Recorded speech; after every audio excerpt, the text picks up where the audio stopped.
पिंपरी चिंचवडसह राज्यातील प्रमुख शहरांमध्ये निर्माण झालेला अत्यंत गंभीर प्रश्न म्हणजे मोकाट कुत्र्यांचा बंदोबस्त।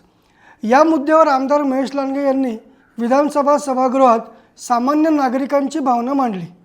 कारण पिंपरी चिंचवडमध्ये मागील 5-6 महिन्यात 90,000हून अधिक कुत्र्यांनी हल्ला केल्याच्या म्हणजे डॉग बाईटच्या घटना घडल्या आहेत।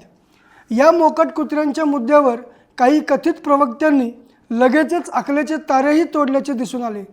याच विषयाबद्दल आज आपण या व्हिडिओच्या माध्यमातून जाणून घेणार आहोत खरी वस्तुस्थिती। नमस्कार, मी संजय पटनी, आपण पाहत आहात महा ई न्यूज दुसरी बाजू।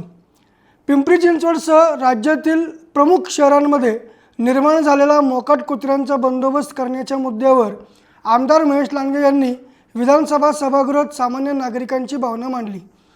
यावरून राजकीय मळमळ झालेली सटरफटर आलतू फालतू प्रवक्ते आपल्या अकलेचे तारे तोडत आहेत। पिंपरी चिंचवडमधील एका प्रवक्त्याने मांडलेले आरोप हे केवळ राजकीय वक्तव्य असून ठोस पुरावे किंवा अधिकृत नोंदीबद्दल एकही शब्द नाही। महापालिकेचे अधिकृत अहवाल, निविदा प्रक्रिया, तृतीय पक्ष ऑडिट हे सगळे दस्तऐवज उपलब्ध असताना भ्रष्टाचार झाला असे ओरडणे म्हणजे फक्त राजकीय लक्ष वेधण्याचा प्रयत्न आहे।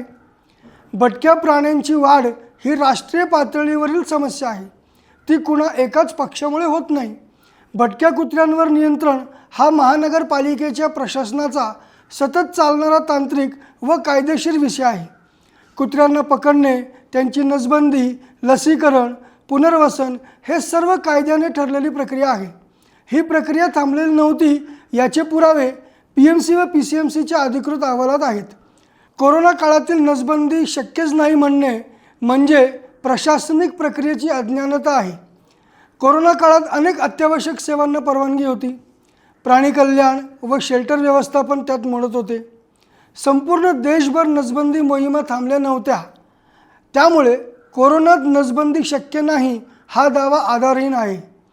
पुण्यातील कुत्री पिंपरीत आणून सोडली हा आरोप गंभीर आहे, पण एकही CCTV फुटेज, एकही तक्रार अर्ज, एकही वाहन क्रमांक अथवा पावती किंवा नोंद न दाखवता केलेला आरोप म्हणजे फक्त राजकीय स्टंट आहे। अशा आरोपांची चौकशी करण्यासाठी ठोस पुरावे आवश्यक असतात, फक्त माईकवर बोलून होत नाही। प्राणी नियंत्रणाची जबाबदारी खऱ्या अर्थाने प्रशासन, पशुवैद्यकीय विभाग, निविदा प्रक्रियेत निवडलेले NGO आणि स्थानिक प्राणी कल्याण समित्या या सर्व यंत्रणांची असते। सगळ्या संस्थांना वगळून थेट एका पक्षावर बोट ठेवणे म्हणजे मुद्दाम राजकीय धुरळा उडवणे। पण उच्च शिक्षित प्रवक्त्यांना हे कोण सांगणार? काही प्रवक्ते म्हणतात की मी वेळोवेळी आवाज उठवला, म्हणजे समस्या त्यांनाही माहीत होती, पण कुठलाही ठोस प्रस्ताव, निधी व्यवस्था, धोरण सुचवणे काहीही केले नाही। केवळ आवाज उठवला हे काम नसते। उपाययोजना, निर्णय, प्रस्ताव आणि कायदेशीर उपाययोजना या निवडून दिलेल्या लोकप्रतिनिधींच्या जबाबदाऱ्या आहेत। शहरातील डॉग शेल्टर, ABC सेंटर्स, लसीकरण मोहिमा, भटक्या कुत्र्यांसाठी वाहने यासाठी निधी व धोरण मंजूर व्हावे यासाठी राजकीय एकीची गरज असते। केवळ आरोप करून प्रशासनाला आणि सत्ताधाऱ्यांना अडथळे निर्माण करणे हा विकास रोखण्याचा प्रकार आहे।